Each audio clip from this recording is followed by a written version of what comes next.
The doorbell camera flickered to life at exactly 3:47 p.m. on a Saturday afternoon, and Kang Miho's world tilted on its axis. Two identical faces stared up at the lens. Round, defiant, unmistakably his. The boys couldn't have been more than 8 years old, with skin the color of warm honey, tight coils of black hair, and eyes that held the same sharp, calculating gleam he saw in his own mirror every morning. They stood with their arms crossed, mirror images of each other, wearing matching denim jackets and expressions of pure determination. "We know you're in there," the one on the left announced in perfect Korean, his tone dripping with the kind of sass that made Miho's jaw drop. "We've been watching you for 3 days. You leave for your business meetings." The child made aggressive air quotes. "At 9 a.m. every Tuesday and Thursday. You get your dry cleaning every Wednesday. And you have terrible taste in sports cars. That red one makes you look like you're compensating for something." The one on the right snickered, then added, "We're not leaving until you open this door, APPA. And before you try to pretend you don't know us, we brought receipts." He held up a manila folder that looked comically large in his small hands. Miho stood frozen in his marble foyer, his phone slipping from his fingers and clattering on the Italian tile. 8 years. It had been 8 years since Mary had vanished from his life like smoke, leaving nothing but her apartment key on his desk and a hole in his chest he'd spent nearly a decade trying to fill with work, women, and whiskey.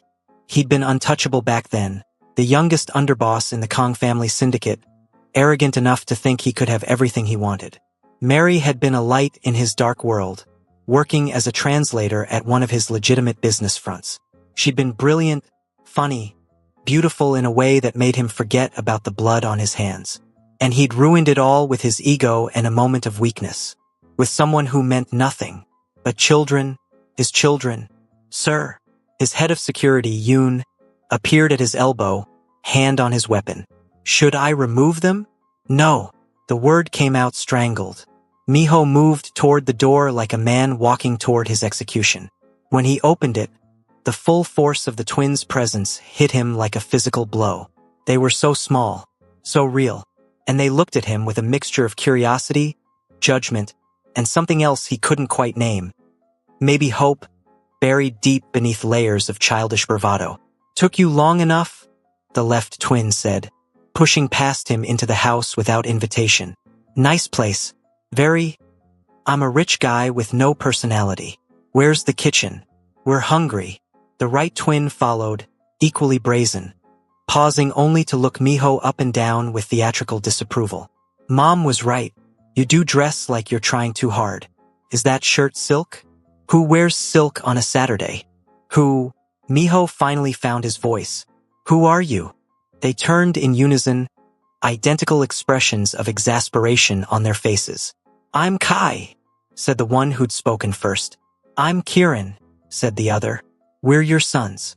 Obviously. Did you not see the folder? We've got DNA evidence, birth certificates, photos of Mom looking very pregnant and very sad. Want us to start from the beginning?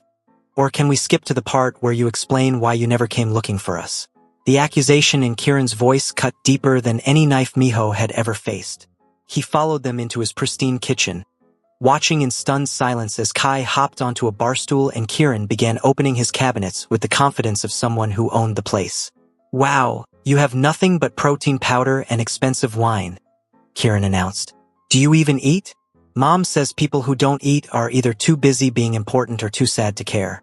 Which one are you?" Miho's hands were shaking. He gripped the edge of the counter to steady himself. "Where is she? Where's Mary? Oh, now you care?" Kai swung his legs, the picture of theatrical indifference. "She's grocery shopping, which is what we were supposed to be doing with her, but we kind of ditched her at the store. She's going to be so mad," Kieran added, though he didn't sound particularly concerned. "But we had to do this. She kept saying your father is busy, and he doesn't know about you and all this stuff about protecting us. But we're 8, not stupid. We found your address, we saw you leave the house, and we figured out pretty quickly that you live literally 3 houses down from us." 3 houses? Yep. Kai popped the P with satisfaction. "Mom moved back to Korea 6 months ago for work. Imagine our surprise when we started seeing this tall, grumpy-looking guy who looks exactly like us walking around the neighborhood. Well, like us if we grew up to be obsessed with designer suits and looking intimidating. Miho felt like he was having a stroke. Mary was here, in Seoul, 3 houses away. And these boys, his boys, had been living so close he could have walked past them on the street. Why didn't she tell me? The words came out as barely a whisper. The twins exchanged a look, and for the first time, their cocky facades cracked slightly. Kieran pulled out the folder and opened it, spreading photos across the granite counter. There she was, Mary, round with pregnancy, her face showing a pain that went beyond physical. And there were dates, receipts, even a few grainy photos that looked like they'd been taken from a distance. "That's you," Kai said quietly, pointing to one photo. "With her. That woman with the red dress. Mom was on her way to surprise you at your office for your birthday. She saw you kissing her outside the restaurant." The memory slammed into Miho like a freight train. His 30th birthday. Yuna from the Busan branch had flown in, had gotten drunk, had pressed herself against him in a moment of old familiarity. He'd kissed her back for maybe 10 seconds before pushing her away, disgusted with himself, knowing it meant nothing. He'd gone home to find Mary's key and nothing else. "I tried to find her," Miho said, his voice rough. "For months. I had people looking everywhere. She just disappeared." "She went to America," Kieran said matter-of-factly. "To her aunt in Atlanta. That's where we were born. She didn't tell you because she thought you didn't want her anymore. And also because she found out what you actually do for a living." He gave Miho a pointed look. "We know, by the way. We're not stupid. You're in the Mafia or whatever you call it here. Mom doesn't like to talk about it.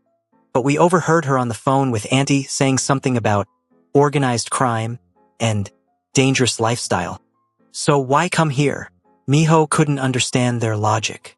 "If you know what I am, why seek me out?" Kai shrugged, but his eyes were suspiciously bright. "Because you're our dad, and we wanted to know if you were actually a bad person or just a person who does bad things sometimes. There's a difference.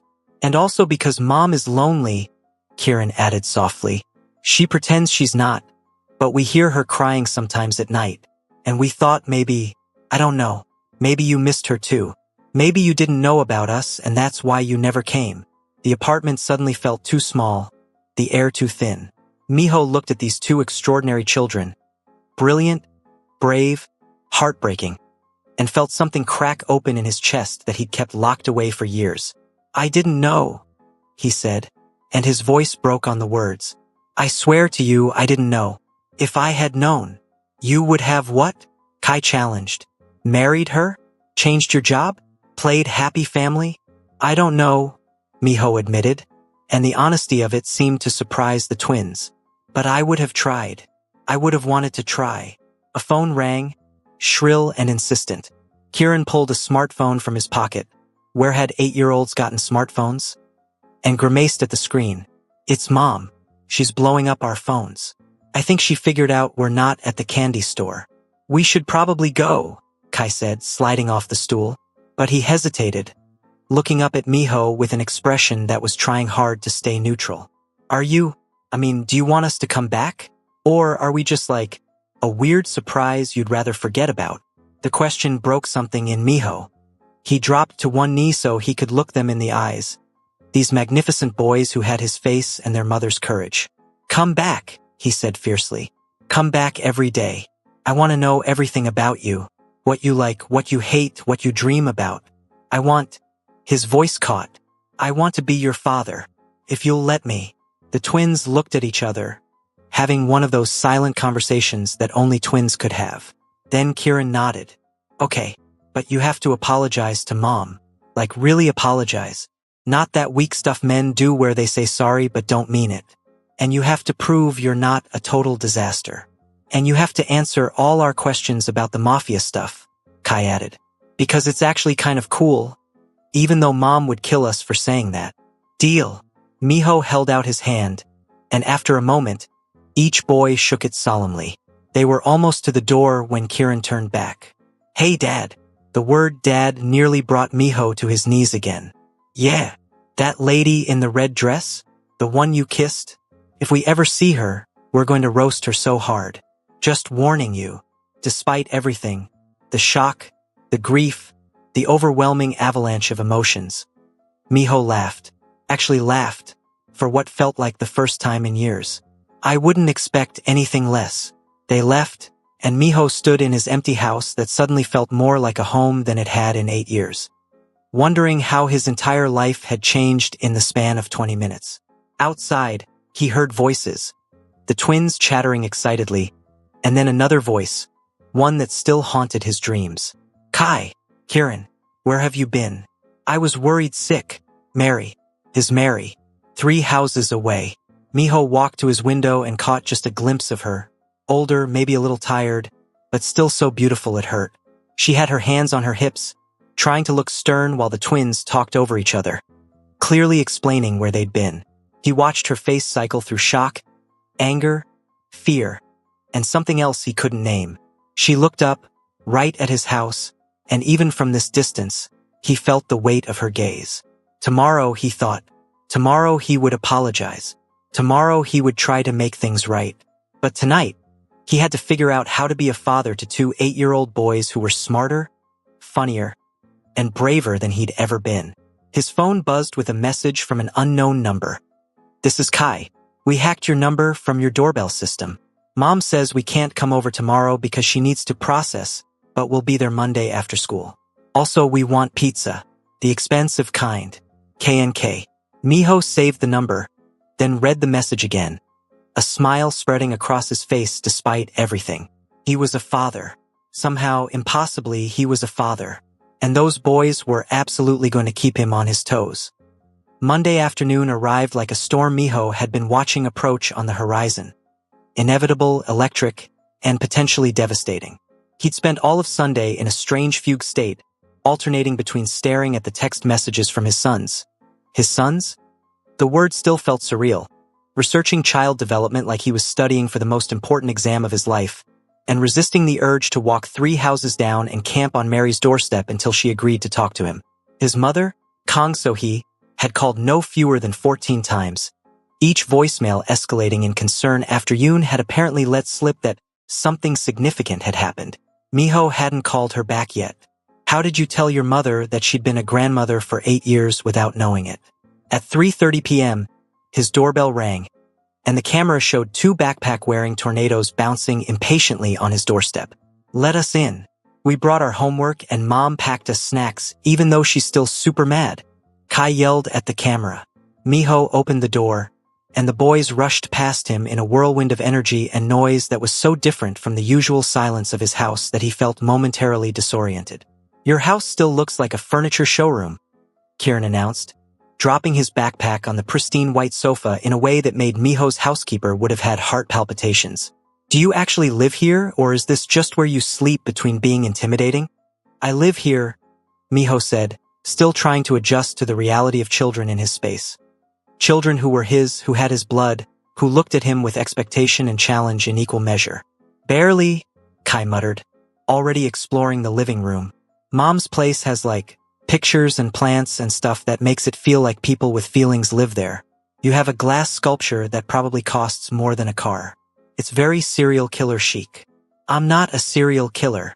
That's exactly what a serial killer would say, Kieran pointed out, pulling out what looked like math homework. But fine, we'll give you the benefit of the doubt. So here's the deal. Mom said we could come here for 2 hours on Mondays, Wednesdays, and Fridays until she determines if this situation is appropriate. He made air quotes again, and Miho was starting to realize it was one of his signature moves. She's still really mad, Kai added helpfully, settling on the floor with his own homework. She's using her "I'm disappointed" voice, which is worse than her "I'm angry" voice. You're going to have to work really hard to fix this. I know. Miho sat down carefully, still not quite sure how to navigate this new reality. What did you tell her about Saturday? The twins exchanged a look. The truth, Kieran said. That we've been watching you, that we found your house, that we ambushed you because we wanted to meet our dad. She freaked out, obviously. Lots of crying. Some yelling. She called you some words in English that we're not allowed to repeat. He paused. But she also looked at the pictures of us together that she took through the window. She followed you? Miho couldn't help the small smile. Duh. She's our mom. She's not going to let us just disappear into a possible crime lord's house without surveillance, Kai said reasonably. Anyway, she saw how you looked at us, and I think that's the only reason we're here right now. She said you looked genuinely shocked, and maybe not like a complete monster. High praise, Miho said dryly. For her, yeah. Kieran chewed on his pencil. She's been really hurt for a long time. We don't remember not having mom, obviously, but we've noticed stuff. Like how she never dates anyone. Ever. And how she gets really quiet on Father's Day. And how she has exactly one picture of you, hidden in a box in her closet, and sometimes we catch her looking at it when she thinks we're asleep. The image hit Miho square in the chest. Mary, alone in the dark, looking at a picture of him. Mary raising their children by herself. Mary, who'd been 3 houses away for 6 months while he'd been oblivious. I need to talk to her, he said. Yeah. Good luck with that, Kai snorted. She's in full avoidance mode. She literally scheduled an extra shift at work this week, so she doesn't have to be home when we're with you. Where does she work? She's a senior translator and cultural consultant at Kim and Associates, Kieran said. They handle international business contracts. She's really good at it. Won the company's Excellence Award last year. Pride surged through Miho, unexpected and fierce. Of course, Mary had excelled. She'd always been brilliant. Kim and Associates, he repeated thoughtfully. He knew Park Ji-hoon, one of the senior partners. They'd done business before, legitimate business, through his family's legal enterprises. Don't even think about using your connections to ambush her at work, Kai warned, pointing his pencil at Miho like a weapon. We can see you thinking it. That's a terrible idea. How do you? You got a weird look in your eye, like a scheming look. Kieran mimicked an exaggerated scheming expression. We're 8, not blind. Also, we're really good at reading people. Mom says it's because we're twins. But I think it's because we had to learn to read her moods, so we knew when she was having a bad day about you. The casual way they said it, a bad day about you, made Miho feel like he'd been punched. They settled into homework, and Miho found himself fascinated by the glimpse into their lives. Kai was a math whiz who finished his multiplication worksheet in minutes, then started doodling elaborate cartoon scenes in the margins. Kieran struggled more with math but flew through his reading comprehension, occasionally reading passages out loud in a dramatic voice that suggested a future in theater. You're good at that, Miho ventured. Reading. I want to be an actor, Kieran said matter-of-factly. Or maybe a lawyer. Someone who gets to argue and perform. Kai wants to be a video game designer. Or a chef, Kai added. I haven't decided. Mom says we have time.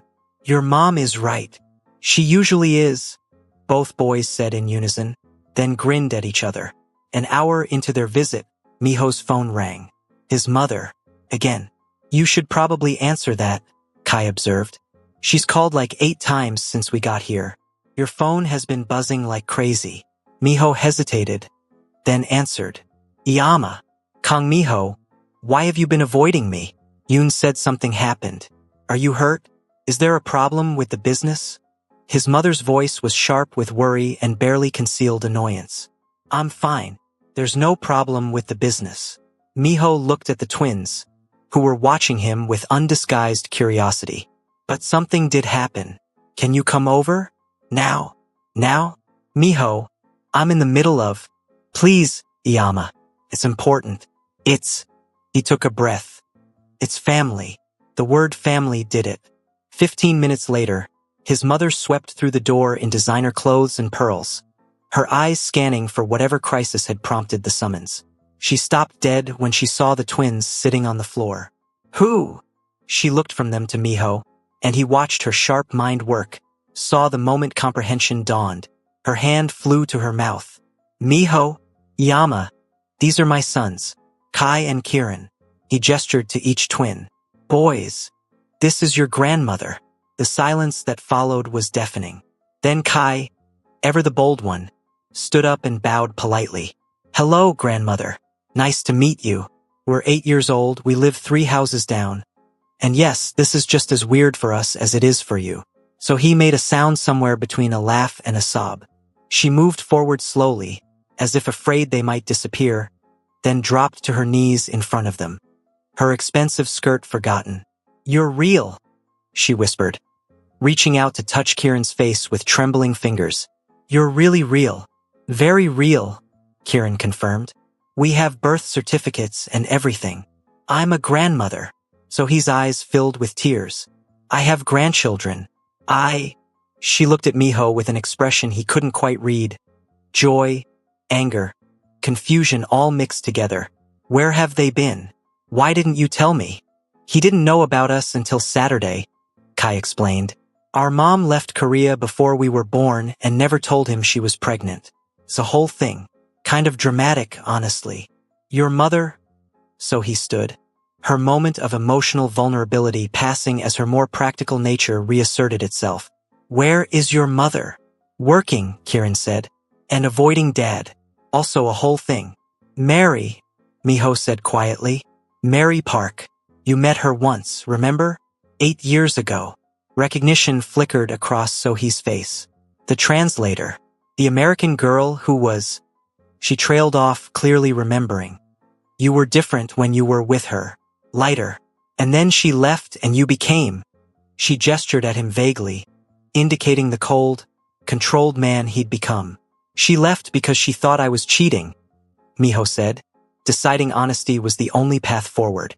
"She was pregnant and she saw me with someone else and she left." "Were you cheating?" "I kissed someone else. Once. It meant nothing. But she saw it and she was pregnant and scared and in a foreign country with a man in a dangerous profession who she thought didn't want her anymore." So he finished, her voice sharp. "Oh, Miho." The disappointment in her voice cut deep. But before Miho could respond, Kai interjected. "Okay, but can we talk about the important stuff? Like, are you going to be a cool grandmother or a strict one? Because we need to know what we're working with here. Also, do you bake?" "Mom stress bakes sometimes, but she's not very good at it." The tension broke as Sohee laughed, the sound watery but genuine. "I can bake. And I'm going to be whatever kind of grandmother you need me to be." She looked at Miho. "We need to fix this. You need to talk to their mother." "She won't see me." "Then make her see you," Sohee said firmly. "These boys deserve a family. All of you do." The rest of the visit passed in a blur. Sohee produced her phone and took approximately 50 pictures, asking the twins questions about their lives with an eagerness that made Miho's chest tight. His mother had always wanted grandchildren, had been quietly disappointed when year after year passed without them. And now here they were, fully formed humans with personalities and opinions and her son's eyes. When it was time for the boys to leave, Sohee hugged them both so tightly that Kieran made an exaggerated choking sound. "You'll come to my house next time," she declared. "I have a garden and a pool, and I'm going to spoil you absolutely rotten." "Nice," Kai said approvingly. "We like being spoiled." After they left, Miho's mother turned to him with an expression he knew all too well, the one that meant she was about to dispense wisdom whether he wanted it or not. "Those boys are extraordinary," she said. "Smart, funny, kind despite everything. Their mother did that. She raised them alone and she did a beautiful job." "I know. So you're going to fix this. You're going to apologize to her properly. You're going to prove to her that you've changed. That you're not the arrogant boy who thought he could have everything without consequences." "What if she won't forgive me?" "Then you'll accept that and be the best father you can be anyway," so he said firmly. "But you have to try, Miho. You owe her that. You owe those boys that. You owe yourself that." After she left, Miho sat in his silent house and pulled up the security footage from Saturday, watching the moment his sons appeared at his door over and over again. Then he did something he hadn't done in years. He opened the locked drawer in his desk and pulled out the one thing he'd kept from his relationship with Mary. A photo, taken at a Han River picnic 8.5 years ago. She was laughing at something he'd said, her head thrown back, joy radiating from every line of her body. He was looking at her like she'd hung the moon. He'd loved her. He'd been too proud and stupid to say it back then, too caught up in his image and his position to just be real with her. But those boys, Kai with his math genius and artistic talent, Kieran with his dramatic flair and sharp perception, they were proof that something real and extraordinary had existed between them. He couldn't undo the past. Couldn't take back the kiss that had destroyed everything or the years Mary had spent alone. But maybe, just maybe, he could build something new. His phone buzzed. A message from Kai. Grandmother is cool. Very dramatic in a good way. Mom is home and noticed we smell like your fancy cologne. She's suspicious. Operation Get Parents to Talk is underway. K&K. Despite everything, Miho smiled. Those boys were definitely going to keep him on his toes. Tuesday evening found Miho doing something he never did, leaving work early. He'd spent the day distracted, making uncharacteristic mistakes in meetings, until finally his second-in-command, Sung, had pulled him aside. Boss, I don't know what's going on with you, but you just agreed to terms we never agree to. You want to tell me what's happening? So Miho had told him. Not everything, there were limits even with Sung, but enough. About the boys, about Mary, about the fact that his entire life had been upended in a single weekend. Sung had stared at him for a long moment, then laughed. Actually laughed. Kong Miho, brought down by 8-year-olds. The guys are going to love this. Tell anyone and I'll make you do collections in Gangnam for a month. But Sung had gotten serious. Go home, boss. If you've got kids, they need you more than this business does right now. We'll survive an afternoon without you. So Miho went home, and found himself standing in front of the house 3 doors down at 6 p.m. His heart pounding like he was about to walk into a raid. The house was smaller than his, more modest, but it had lights in the windows and the kind of warmth that came from people actually living in it, not just existing. He could hear music playing, something upbeat and American, and the sound of the twins arguing good-naturedly about something. He rang the doorbell. The music cut off abruptly. There was a scramble of feet. And then the door opened to reveal Kieran, whose eyes went wide. Oh man, Mom is going to freak out, he said. But he was grinning. Kai, Dad's here. Operation Get Parents to Talk is ahead of schedule. I didn't approve this phase yet. Kai's voice floated from somewhere inside. We were supposed to wait until Wednesday. Well, he's here now, so, Mom, you have a visitor. Miho heard a sharp intake of breath from deeper in the house. And then she appeared behind Kieran. 8 years had changed Mary Park, but somehow had only made her more beautiful. She'd cut her hair shorter, wore it natural now in a crown of coils. There were fine lines around her eyes that hadn't been there before, a wariness in her expression that hurt to see.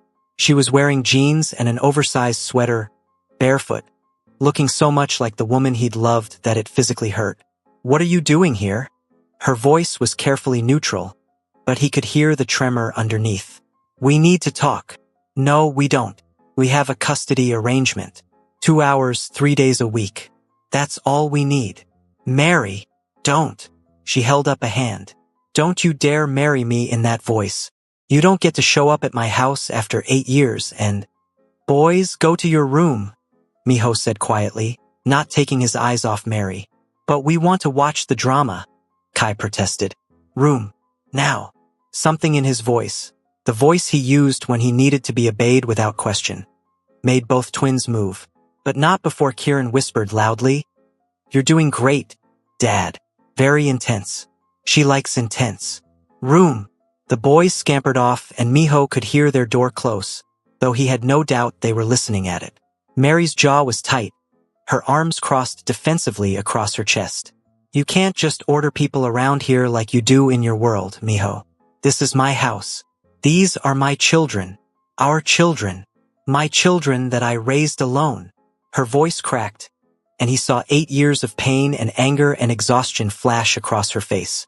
My children that I carried and birthed and fed at 2 a.m. while you were doing God knows what with God knows who. You don't get to walk in here and claim them just because they showed up at your door. You're right. The words stopped her mid-breath. You're absolutely right. You did everything, and I did nothing, and there's no way I can ever make up for that. But Mary, I didn't know. I swear to you, I didn't know. You think that makes it better? She laughed, but it was a broken sound. You didn't know because I didn't tell you. I didn't tell you because I saw you with her, Miho. I saw you kiss her, saw the way she touched you, and her voice broke completely. I was on my way to tell you I was pregnant. I had the test in my purse. I was so happy. So scared.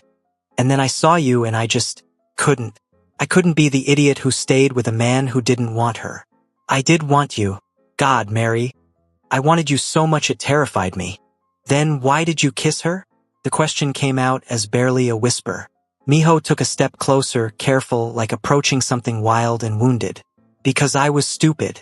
Because she was familiar and you were new and real and I didn't know how to handle what I felt for you. It was my birthday. I was drunk. She kissed me and I kissed her back for maybe 10 seconds before I realized what I was doing and pushed her away. I went home to tell you, to apologize, and you were gone. 10 seconds. Mary's laugh was bitter. 10 seconds destroyed everything. I looked for you. For months. I had people checking every flight, every hotel, every hospital. You just vanished. I had help. My aunt, she has connections. She made sure you couldn't find me. Mary wiped at her eyes angrily. And maybe that was wrong. Maybe I should have told you. But I was so hurt, Miho. And then the boys were born and they were so perfect and I couldn't let them grow up in your world. Seeing violence. Living with the constant fear that their father might not come home one night. I understand. Do you? She looked at him, really looked at him, and he saw the woman he'd loved searching his face for something. Because those boys in there, they're everything to me. Everything. And they're already attached to you after one visit. They came home talking about their dad and their grandmother and already making plans. And I'm terrified, Miho. I'm terrified that you're going to let them down. That you're going to get hurt or arrested or killed and they're going to lose you just when they found you. I can't promise I won't get hurt. I can't promise that my life isn't complicated and sometimes dangerous. Miho took another step closer. But I can promise that those boys are my priority now. That I will do everything in my power to be there for them. To keep them safe. To be the father they deserve. And I can promise that I will never, ever do anything to hurt you again. Mary shook her head. Tears streaming freely now. You can't promise that. Nobody can promise that. Then let me try. Let me prove it to you. Why? The question was raw. Why now? Why do you care now? Because I never stopped caring. The words burst out of him with more force than he'd intended. Because losing you was the worst thing that ever happened to me and I've spent 8 years trying to pretend I was fine without you. Because those boys are mine and they're extraordinary and they exist because of one perfect summer when you made me believe I could be more than what I was born into. Because he stopped, took a breath. Because I love you. I loved you then. I've loved you every day since. And if you give me the chance, I'll spend the rest of my life proving it to you. The silence that followed was broken only by Mary's quiet crying and the barely concealed sound of the twins definitely not eavesdropping from their room. You broke my heart, Mary finally said. I know. It took me years to put it back together. I know. And I'm still not sure it's fully healed. I know. Miho reached out slowly, giving her time to pull away, and gently wiped a tear from her cheek. But maybe we don't need healed. Maybe we just need honest, real. I'm not the man I was 8 years ago, Mary. And I'm guessing you're not the same woman either. Maybe we can figure out who we are now together. Mary closed her eyes, leaning into his touch for just a moment before stepping back. I can't just fall back into this, Miho. I can't just forget everything and pretend we can pick up where we left off. I'm not asking you to. He let his hand drop. I'm asking for a chance. A real chance. Let me be in their lives. Let me show you that I've changed. And if, eventually, you can forgive me, if we can find something new together, then we'll figure it out. But if all we ever are is co-parents who are civil to each other, I'll accept that too. As long as I get to be their father. Mary studied him for a long moment, and he could see her mind working, weighing the risks against the possibilities. Finally, she took a shaky breath. Okay, she said quietly, but we do this my way. Slow, careful. Those boys don't get hurt, no matter what happens between us. And the first time you bring your business anywhere near them, we're done. Understood. Understood. And you go to therapy. Miho blinked. What? You heard me. Therapy. If you're going to be in their lives, in my life, I need to know you're actually dealing with your stuff. The violence, the control issues, whatever it is that makes you think running a criminal organization is a sustainable career choice. She crossed her arms again. But this time there was less anger and more determination. Non-negotiable. It was so unexpected that Miho almost laughed. You want me to go to therapy? I want you to be healthy. For them. For yourself. Mary's expression softened slightly. You were always carrying so much, Miho.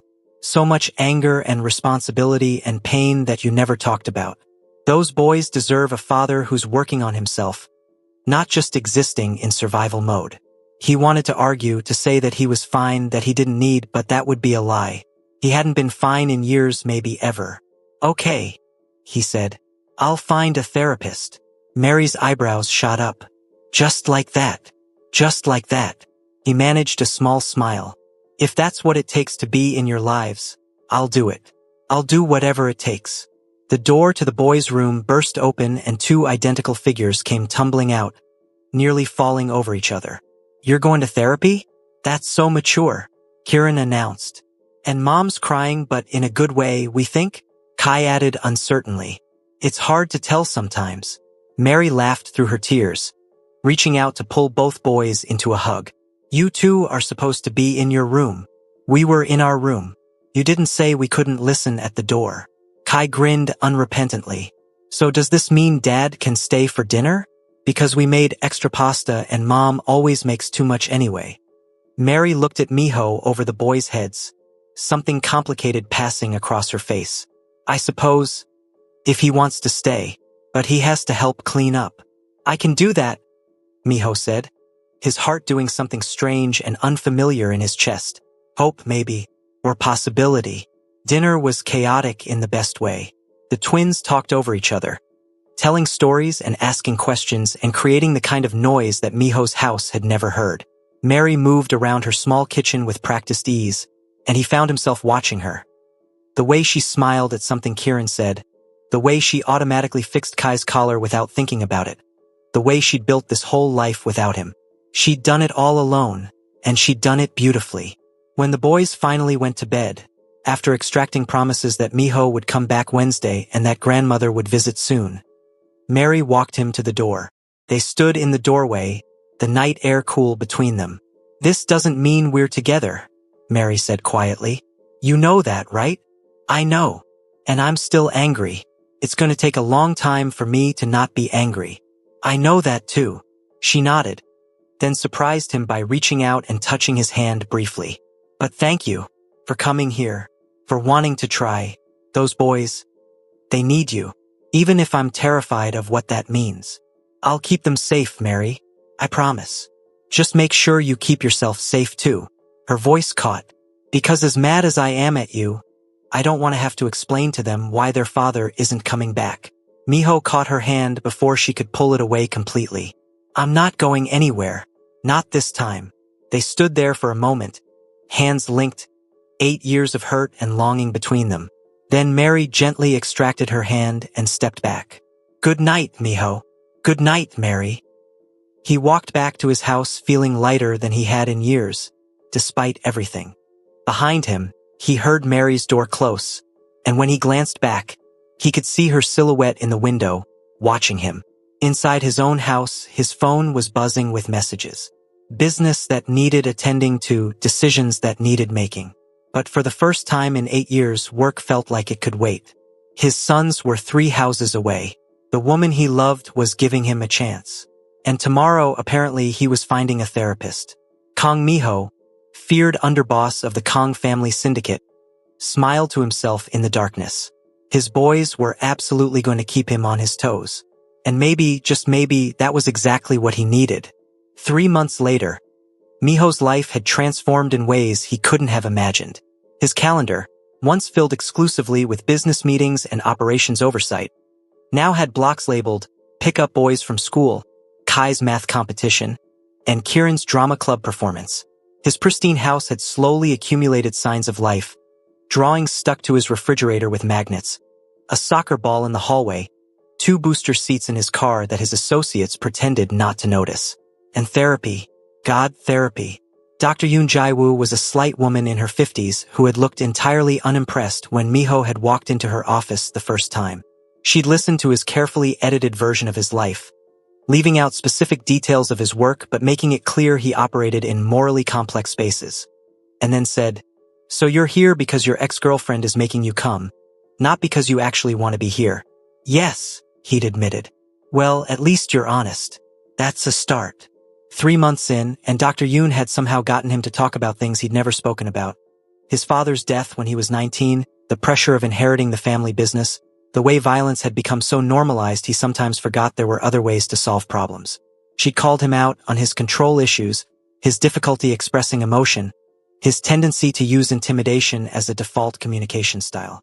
You can't parent 8-year-olds the way you manage your organization, she'd said bluntly. Children need vulnerability, not authority. It was the hardest work he'd ever done, and the boys noticed the changes. Kai had said just last week, Dad, you're getting better at the whole feelings thing. You only went full scary boss voice twice this month. Is that good? Miho had asked. It's improvement, Kai had said diplomatically. The boys had fully integrated him into their lives with the adaptability of children. They'd established routines.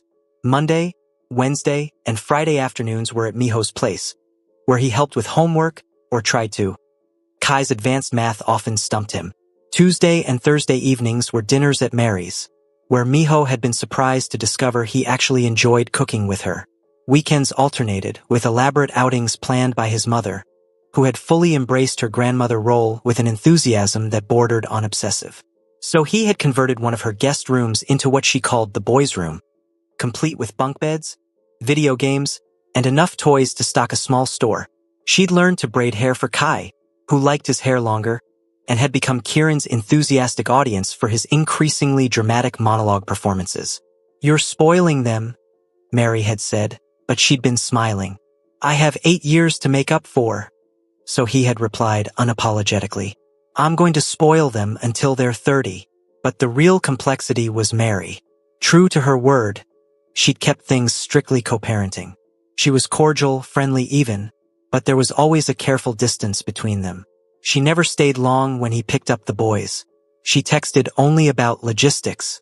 When their hands accidentally touched during the dinner routine, she'd pull away like she'd been burned. Miho respected her boundaries, but it was killing him, especially because he could see the way she sometimes looked at him when she thought he wasn't watching. A longing that matched his own quickly shuddered behind practiced walls. The twins, of course, had noticed. You two are being ridiculous, Kieran had announced one evening when they thought the boys were out of earshot. You're clearly still in love with each other, but you're doing this weird dance where you pretend you're not. It's exhausting to watch. Kieran James Park, Mary had started. Don't middle name me.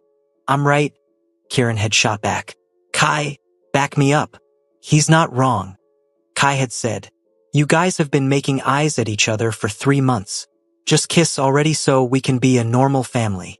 We are a normal family, Mary had said firmly. Just a different kind of normal. But even she hadn't sounded entirely convinced. The breaking point came on a rainy Thursday in November. Miho had just finished picking up the boys from school when Kai's phone rang. The boy's face went pale as he listened, and Miho felt his stomach drop even before Kai said, Mom? Mom, what's wrong? Slow down.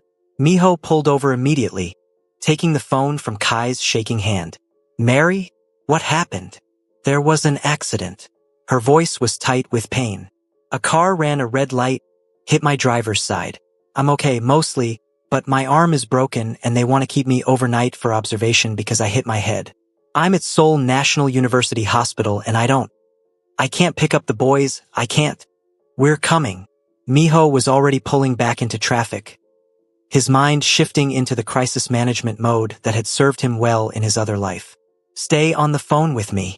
Which emergency room? You can't bring the boys to the ER. Then I'll call my mother to get them. Mary, just tell me where you are. He got the information, called his mother with his Bluetooth, and had the whole thing organized in under 5 minutes. So he would meet them at the hospital to take the boys, and Miho would stay with Mary. The boys were uncharacteristically quiet in the back seat, holding hands in a way they thought he couldn't see in the rearview mirror. Is Mom going to be okay? Kieran asked, his voice small in a way Miho had never heard before. Yes, Miho said firmly. She's hurt, but she's going to be fine. I promise. At the hospital. So he arrived within minutes. sweeping the protesting boys into her arms and promising them updates every hour. Miho found Mary in a curtained-off bay in the emergency department, her arm in a temporary splint, a bandage on her forehead, looking smaller and more vulnerable than he'd ever seen her. Miho! Her voice broke on his name, and then she was crying, really crying, in a way she hadn't even when they'd fought. I was so scared. All I could think was what if I died and the boys had to find out and I never got to say, shoo. He was at her side in an instant, carefully pulling her against him with his arms around her shoulders, mindful of her injuries. You're okay. You're safe. The boys are safe. Everything's okay. It's not okay, she sobbed into his chest. Nothing's been okay.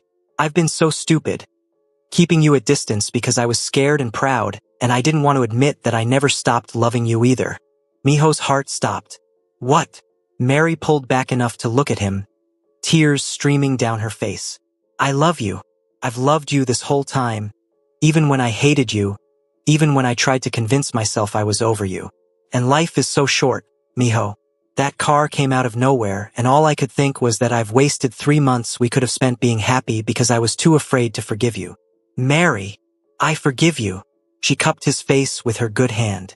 For the kiss, for not being there, for all of it. I forgive you, and I'm sorry for not telling you about the boys. I'm sorry for running away instead of giving you a chance to explain. I'm sorry for wasting so much time. Miho couldn't speak. His throat was too tight, his eyes burning with tears he hadn't let himself shed in years. Say something, Mary whispered. So he kissed her. It wasn't like their first kiss had been tentative, exploratory, new.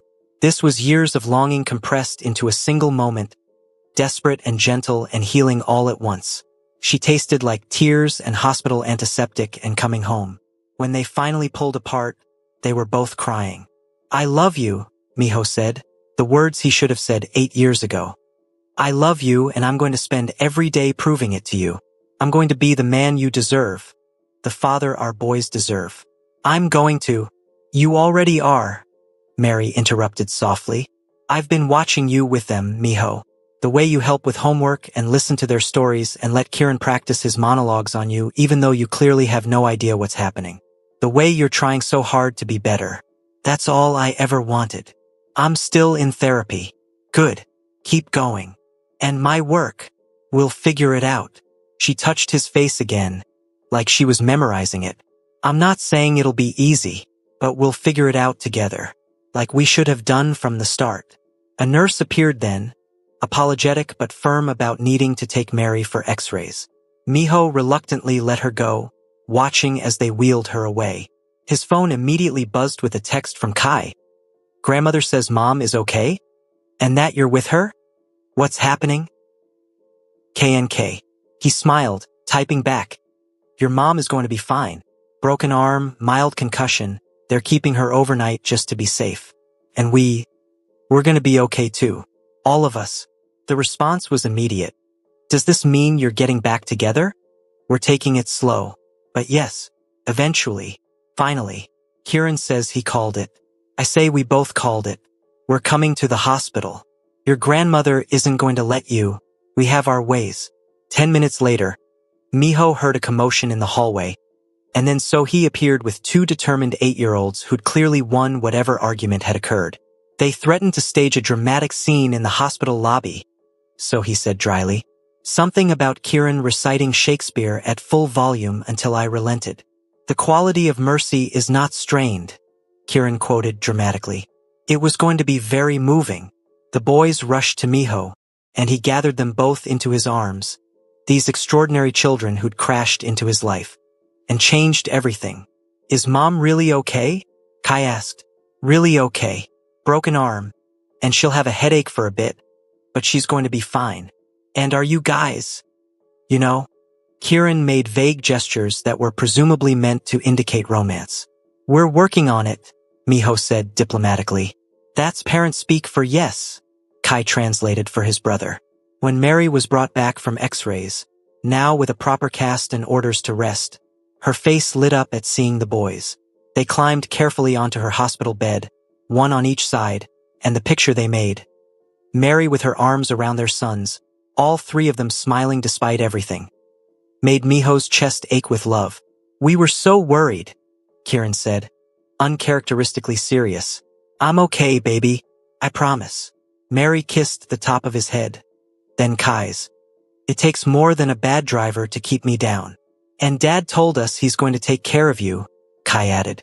"Which is good because you're really bad at letting people take care of you." "I am not, Mom." Both boys looked at her with identical expressions of affectionate exasperation. "You tried to go to work with the flu last month. You're terrible at this." Mary laughed, then winced, touching her head. "Okay, maybe a little terrible. Fine. Your dad can take care of me, but just while I'm injured. And after," Miho said firmly, moving to stand beside the bed. "If you'll let me." She looked up at him, and the walls that had been between them for months were finally, fully down. "Yeah," she said softly. "I'll let you." "Gross," Kieran said. But he was grinning. "You guys are going to be all romantic now, aren't you?" "Probably," Mary admitted. "Called it," both boys said in unison.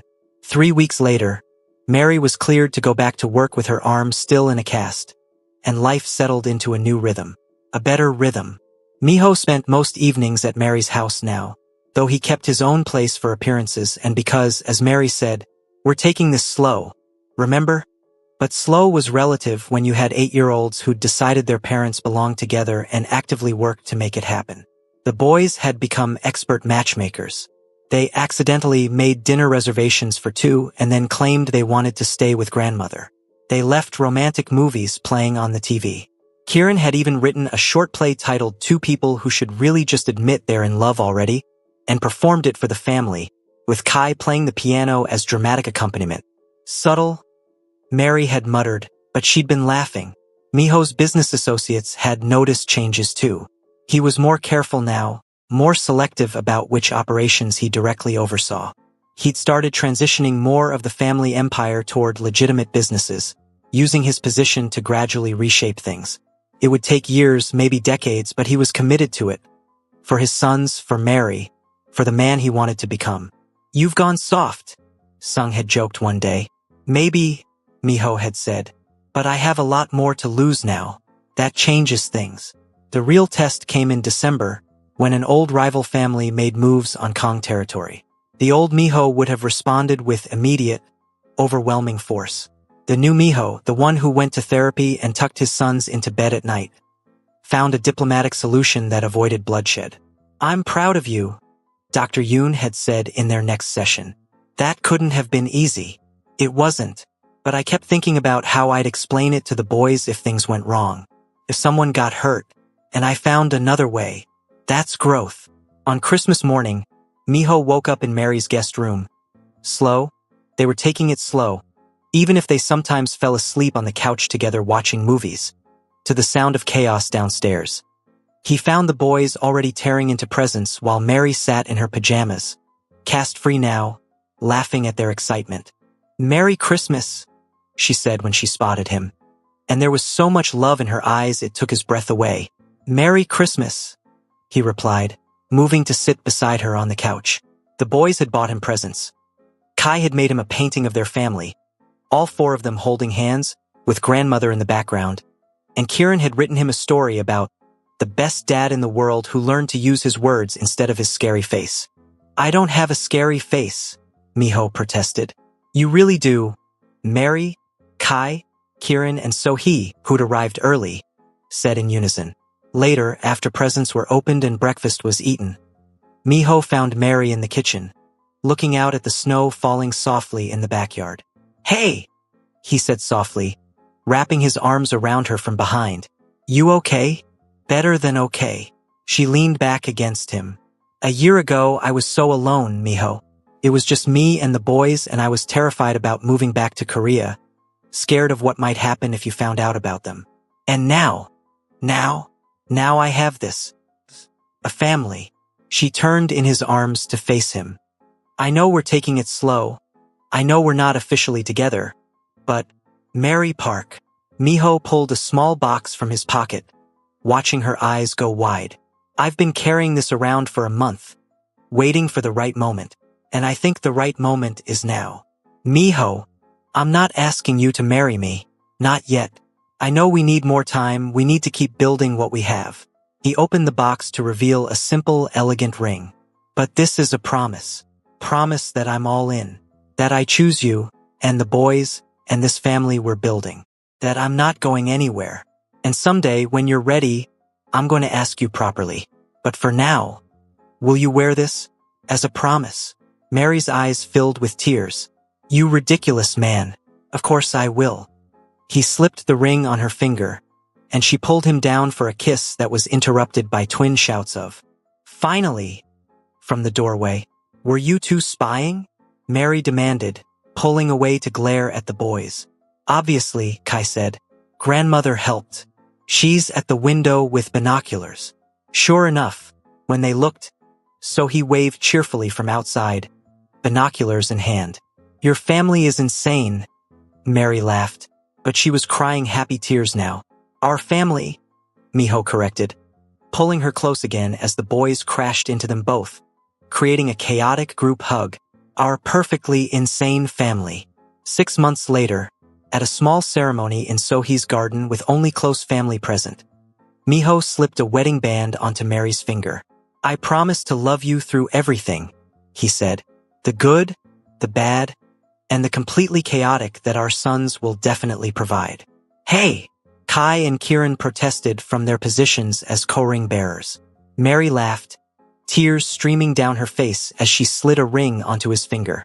I promise to forgive your scary face, support your growth, and only occasionally remind you that I was right about therapy.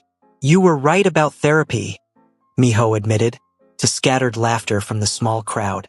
I promise, Mary continued, her voice softening, to build this life with you, all of it, the beautiful and the complicated and everything in between.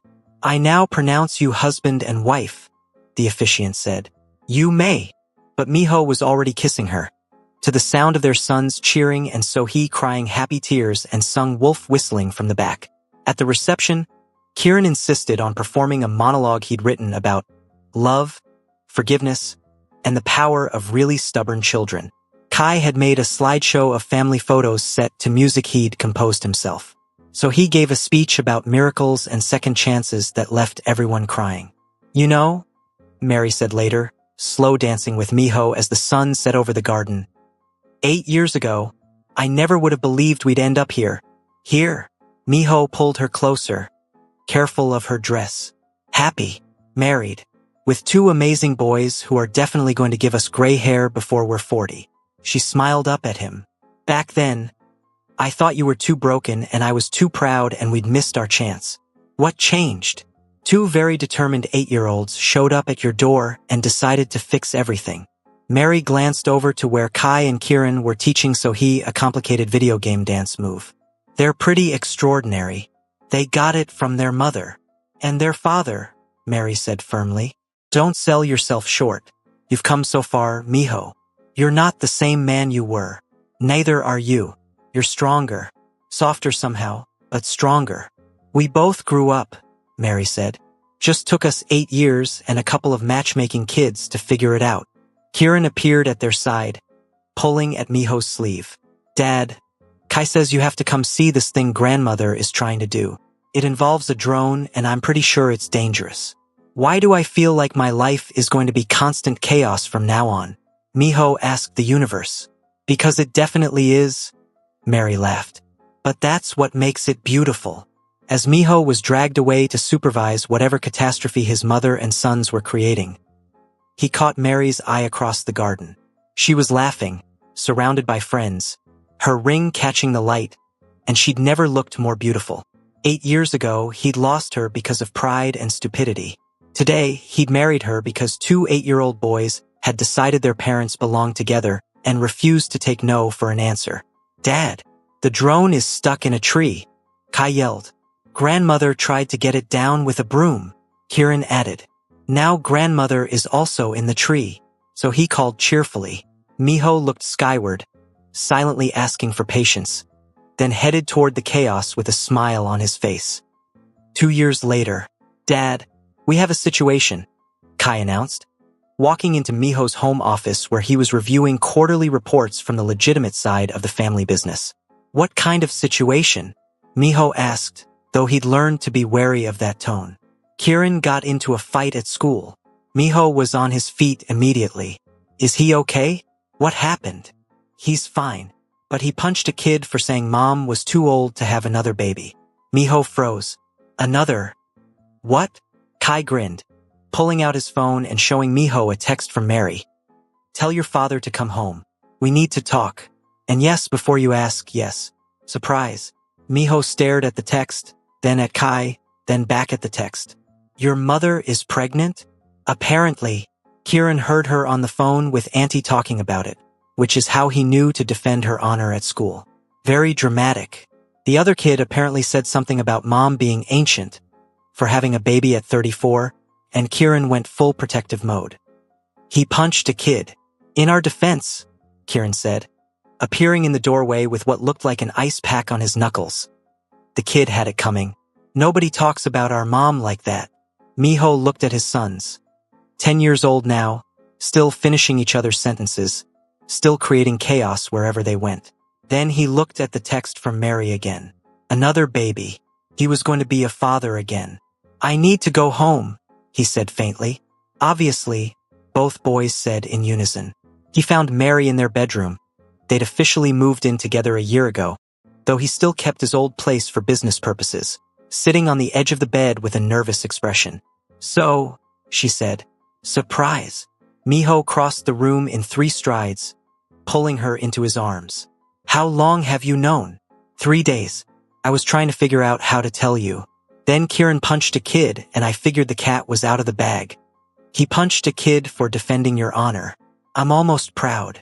Don't encourage the violence, Mary said, but she was laughing. How do you feel about this? Miho pulled back to look at her, this woman who'd given him everything. A family, a purpose, a reason to be better. How do I feel? Mary, I missed the first 8 years with the twins. I'm terrified and overwhelmed and so happy I might cry, which the boys say I'm getting better at. You are getting better at it, Mary confirmed, touching his face gently. Dr. Yoon would be proud. A baby, Miho said wonderingly. We're having a baby. We're having a baby, Mary confirmed. The twins are going to be big brothers. Your mother is going to completely lose it. And yes, we're probably insane for doing this, but he kissed her, deep and thorough and full of promise. We're definitely insane, but that's what makes us us. From the hallway, they heard twin voices. They're definitely crying. Happy crying though, right? Better be. I punched a kid for this baby. You punched a kid because you're dramatic. Same thing. Miho and Mary broke apart, laughing, as their sons appeared in the doorway. So, Kai said, baby sibling. Cool. Can we request a girl? We're outnumbered on the boy side. That's not how it works, Mary said. Can we teach it to fight? Kieran asked. Since apparently I need backup when defending family honor. Absolutely not, both parents said in unison. We're going to teach it piano, Kai decided. And math, important life skills. And drama, Kieran added. Obviously. As the boys debated the future accomplishments of their unborn sibling, Miho pulled Mary close, resting his hand on her still flat stomach. Think we can handle 3? He murmured. We're handling these 2, aren't we? Mary gestured at Kai and Kieran, who were now acting out elaborate scenarios of sibling adventures. Barely. Well then. Mary kissed his jaw softly. Barely is good enough. We'll figure it out. Together. Together, Miho agreed. And as the afternoon sun streamed through the windows, illuminating his wife, his sons, and the promise of new life growing between them, Kong Miho thought about the man he'd been 8 years ago. Arrogant, closed off, convinced he had everything under control. That man had had nothing. This man, messy, emotional, occasionally overwhelmed, perpetually confused by his children's schemes, had everything. Dad, Kieran called. Grandmother is calling. She says she heard a rumor and if it's true and we didn't tell her first, she's disowning all of us. How does she already know? Mary asked in disbelief. The hospital receptionist is apparently in her book club, Kai explained. You really should have been more careful about which clinic you went to. Miho sighed, pulling out his phone. I'll call her. Tell her we want a sister, both boys yelled. And tell her we're naming it after her if it's a girl, Kieran added. We are absolutely not, Mary started. But Miho was already laughing, phone to his ear, preparing to break the news to his mother that she was getting another grandchild. His life was chaos. His children were stubborn, brilliant menaces. His mother was overbearing and wonderful. His wife was strong and beautiful and put up with all of them. And somehow, impossibly, it was perfect. Just the way a family should be. Hello besties, in this story we learned that people can change if they commit to the work. Love is a choice you make every day, not just a feeling. Family is built through consistent action, not DNA alone. Vulnerability and seeking help are signs of strength. Bestie, growth isn't about becoming perfect, it's about becoming better than you were yesterday. Thank you so much for watching. Kindly like, subscribe and share.